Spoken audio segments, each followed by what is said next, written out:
Hello learners, कैसे हैं आप सब। स्वागत है आपका अपनी क्लास एग्रीटेक में। तो जैसा कि आप लोग जानते हैं, आज वर्कशॉप का 6th लेक्चर है। इसमें हम देखने वाले हैं लेथ मशीन के टाइप्स क्या होते हैं, मेजर पार्ट्स उसमें क्या होते हैं, एंड उसमें कुछ ऑपरेशन। चलिए फटाफट से शुरू करते हैं। चलिए देखते हैं लेथ मशीन से। Lathe machine is called a mother and father of all machine. Lathe machine is a tool use to shape material like metal और wood by rotating a workpiece against a cutting tool. मतलब कि lathe machine को आप जानते भी होंगे, अगर आपने पहले सुना हुआ। तो लेथ मशीन को सारी मशीन के मदर फादर बोला जाता है, क्योंकि जितने भी अ, जो हमारे ऑपरेशंस होते हैं बाकी मशीन्स के द्वारा जो होते हैं, वो सारे लेथ मशीन में हो जाते हैं। इसलिए उनको मदर या फादर बोलते हैं सारी मशीनों। लेथ मशीन में जो टूल यूज होते हैं वो मटेरियल को शेप करने के लिए होते हैं, जैसे मेटल या वुड। कैसे होंगे, एक वर्क पीस को रोटेट करके कटिंग टूल के अगेंस्ट लगा दो। की कंपोनेंट अगर देखा जाए, जो लेथ मशीन में मेजर पार्ट्स होते हैं वो होते हैं bed, head stock, tell stock, carriage, cross light, etcetera. और ये कॉमनली यूज होते हैं हमारे टर्निंग, ड्रिलिंग, फेसिंग, थ्रेडिंग और सिलेंड्रिकल शेप क्रिएट या कोनिकल शेप क्रिएट करने के लिए। वही लिखा भी है, आप डेफिनेशन से पास समझ सकते हैं। की components include the bed, headstock, tailstock, carriage, and cross slide. It's commonly used for turning, drilling, facing, and threading to create cylindrical and conical shapes. यदि देखते हैं आगे टाइप्स ऑफ लेथ मशीन्स क्या होते हैं, तो 5 प्रकार के मैंने अभी लिए हैं, और भी हो सकते हैं। Engine lathe, speed lathe, turret lathe, capstan lathe और सीएनसी लेथ। इसमें से आज हम इंजन लेथ देखने वाले हैं। उसके कुछ मेजर पार्ट्स देख लिए जाएँ। पहला होता है बेड। तो चलिए देखते हैं बेड क्या होता है। आप इमेज से भी समझ सकते हैं कि बेड सबसे बॉटम में जो लगा होता है वो पार्ट को बोलते हैं बेड। तो bed of a lathe machine is foundation structure that support all other components. मतलब कि लेथ मशीन के जो फाउंडेशन स्ट्रक्चर, मतलब जिससे फाउंडेशन होती है, मतलब बेस वाला स्ट्रक्चर होता है, उसको हम बेड बोलते हैं। और वो सारे कंपोनेंट को सपोर्ट देने में हेल्प करता है। It provides the stability and alignment for the entire system, ensuring precision during machining operation. मतलब कि वो जो बाकी अदर कंपोनेंट लगे हैं उसमें स्टेबिलिटी प्रोवाइड करता है, ताकि जो काम हो रहा है हमारा, जो ऑपरेशंस हो रहे हैं, उनमें थोड़ी प्रिसीजन आ सके। तो चलिए देखते हैं बेड कौन से मटेरियल से बना होता है। तो typically made of cast iron और steel for strength and vibration damping. मतलब कि जो बेड होता है वो कास्ट आयरन से बना होता है या स्टील से, ताकि वो वाइब्रेशंस होती है वो अब्जॉर्ब कर सके। तो कास्ट आयरन मतलब स्पेसिफिक जो है तो ग्रे कास्ट आयरन से बना होता है। तो डिज़ाइन उसका कैसा होता है, often has a flat surface with wedge grooves, इसको ग्रूव्स बोल सकते हैं, that guide the movement of carriage and tail stock.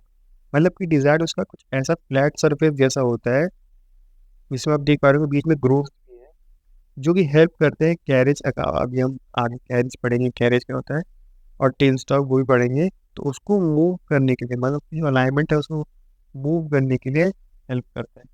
तो उसके अलाइनमेंट देख लेते हैं। Ensure the work piece is held securely and aligned correctly for accurate machining. मतलब कि वही मैंने पहले जो बताया कि जो वर्क पीस है उसको सिक्योरली और हेल्ड करते हैं, मतलब सिक्योर, मतलब वो इधर उधर हिले नहीं, और जो मशीनिंग प्रोसेस हो रही है वो एक्यूरेट हो। चलिए देखते हैं नेक्स्ट क्या है, हेड स्टॉक। मतलब सेकंड मेजर कंपोनेंट है अपना हेड स्टॉक। हेड स्टॉक क्या होता है, head stock is a crucial component of a lathe machine located at the end of the bed. मतलब कि जैसे आप लेथ मशीन देखेंगे तो जो स्टार्टिंग पॉइंट जो होगा वो लेथ मशीन से ही होगा, और located it houses the motor and drive machining mechanism that rotate the spindle which holds the work.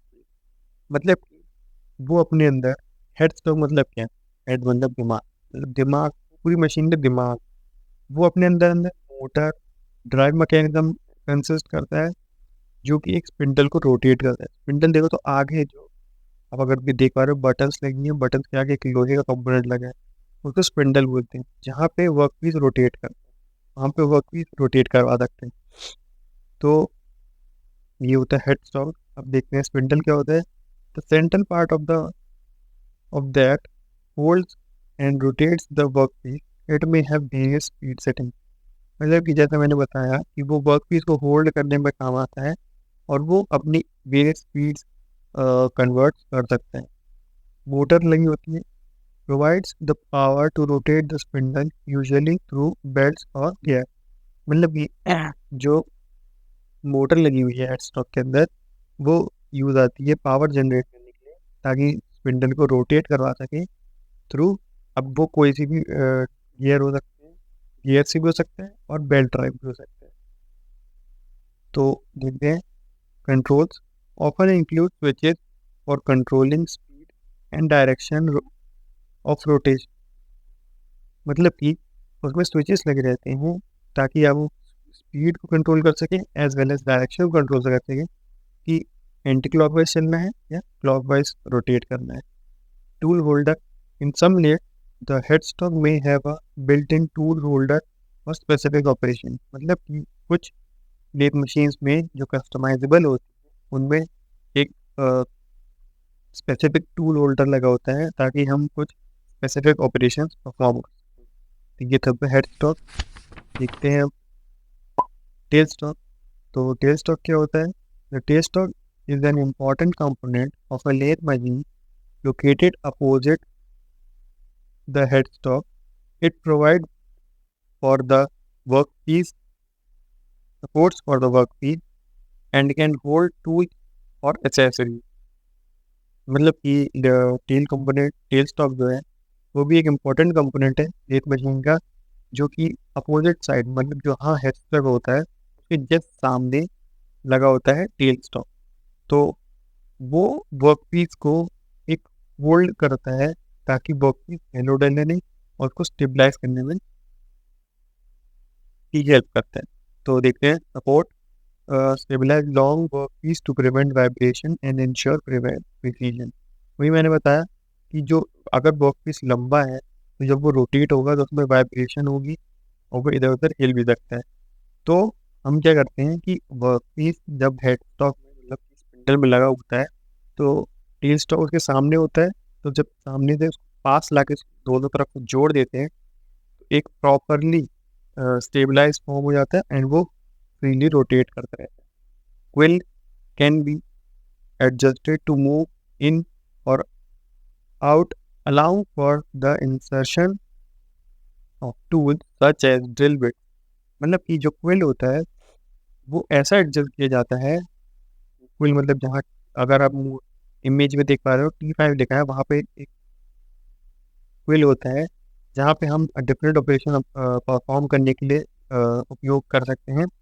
जैसे कि ड्रिल बिट लगा के हम ड्रिलिंग कर सकते हैं। And mounting often has a mounting point for various attachment such as live center और chucks और होल्डिंग वर्कपीस। मतलब माउंटिंग उसकी कुछ ऐसी की जाती है ताकि हम वेरियस अटैचमेंट्स उसमें लगा सकें, जैसे कि मैंने पहले बताया है।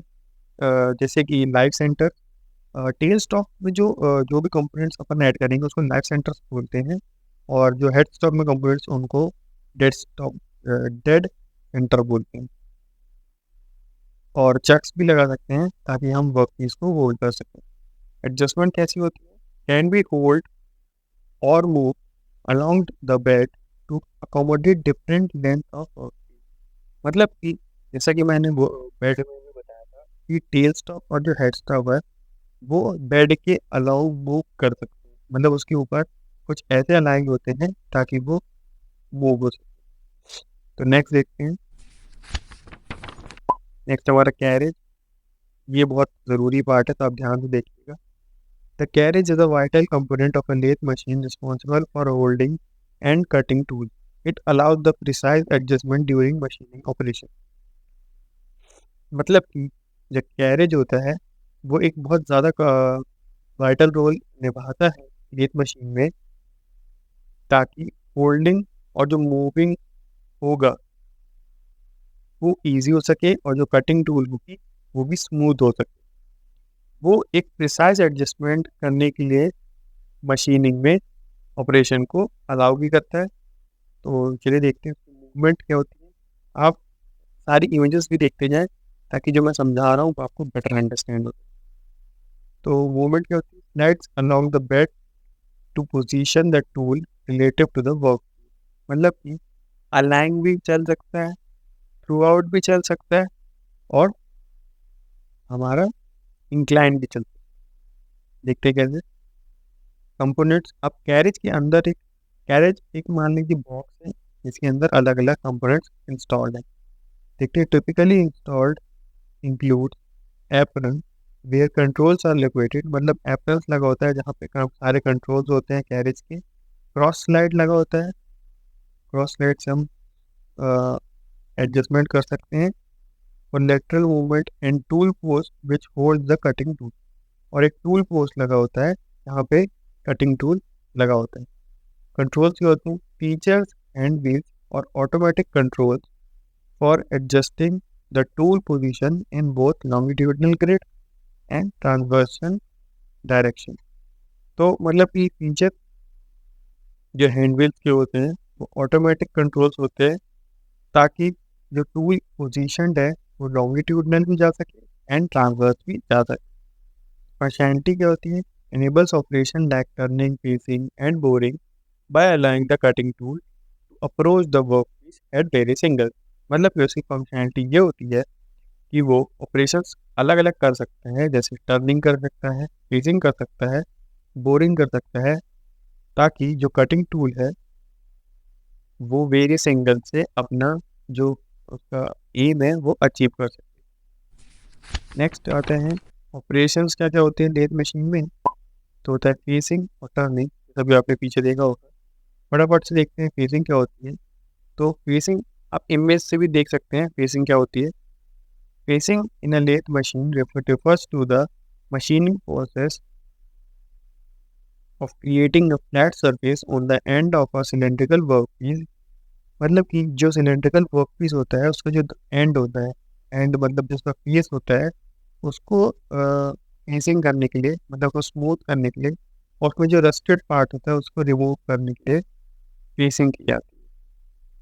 This operation is crucial for ensuring the part fit together properly and for achieving the desired dimension. मतलब कि फेसिंग इसलिए क्रूशियल हो जाती है ताकि जो पार्ट्स हैं वो आपस में अच्छी तरीके से फिट हो जाएं और अपना डिजायर्ड डायमेंशन अचीव कर सकें। सेकेंड है टर्निंग। टर्निंग की भी इमेज देख सकते हैं। Turning is a fundamental machining process performed on a lathe where a cutting tool removes the material from a rotating workpiece to create cylindrical shape। मतलब कि टर्निंग में हम कोई भी वर्कपीस में सिलेंड्रिकल अगर हमें शेप निकालना है तो हम टर्निंग की प्रोसेस को करते हैं जहाँ पे कटिंग टूल जो होता है वो जो वर्क पीस होता है उसमें से मटेरियल रिमूव करता होता है। सो नेक्स्ट देखते हैं। तो नेक्स्ट है हमारा नर्लिंग। Knurling and drilling. देखते हैं नर्लिंग क्या होता है। Knurling is a machining process performed on a lathe to create pattern texture on a surface of a workpiece typically to improve grip और एस्थेटिक्स। मतलब कि अगर आप इमेज से भी देख पा रहे होंगे एंड अगर आपको ना दिखा हो तो जूम भी कर सकते हैं। तो नर्लिंग ऐसी प्रोसेस होती है जो कि एक सिलेंड्रिकल वर्कपीस में एक पैटर्न और टेक्सचर निकालने का काम आती है ताकि हम वर्कपीस में ग्रिप जो होती है, अगर हम ग्रिप बढ़ाना चाहते हैं तो हम नर्लिंग कर सकते हैं और एस्थेटिक्स वर्क्स में भी उसका यूज होता है। इमेज से आपको बेटर अंडरस्टैंड होगा जो भी मैं डेफिनेशन समझाता हूँ, तो इमेज कंसीडर ज़रूर करें। ड्रिलिंग देखते हैं। तो drilling is a machining process performed on a lathe और drill press to create holes in a work. मतलब कि ड्रिलिंग एक ऐसी मशीनिंग प्रोसेस है जो सब जानते होंगे जिसमें एक वर्क पीस में आप ड्रिल करते हैं, मतलब कि एक होल क्रिएट करते हैं। वो आप लेथ से भी कर सकते हैं और ड्रिल प्रेस से भी कर सकते हैं। It is commonly use to make holes और फास्टन्स अलाइनमेंट और अदर मशीनिंग ऑपरेशन। मतलब कि आप जनरली इसको या कॉमनली बोल सकते हैं वो होल्स बनाने में या होल्स को फास्टन करने में, मतलब कि जल्दी होल बनाने में, अलाइन करने में, या अलग मशीन प्रोसेस में यूज़ कर सकते हैं। चलिए देखते हैं नेक्स्ट है हमारे taper turning and thread cutting. तो टेपर टर्निंग क्या होती है, आप इमेज से देखें तो taper turning is a machining process performed on a lathe to create a tapered और conical shape on a work. मतलब कि कोई भी एक, अगर मान लो हम वर्क पीस ले रहे हैं, उसमें हमें एक कोनिकल शेप निकालना है, तो हम टेपर टर्निंग का इस्तेमाल करते हैं।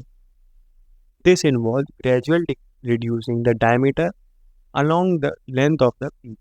मतलब कि टेपर टर्निंग कैसे होती है कि जब हम एक वर्क पीस को स्पिंडल में लगाते हैं, तो हम उसका जो डायमीटर होता है उसको रिड्यूस करते हैं ग्रेजुअली, ताकि जो कोनिकल शेप्स है वो निकल के आ सके।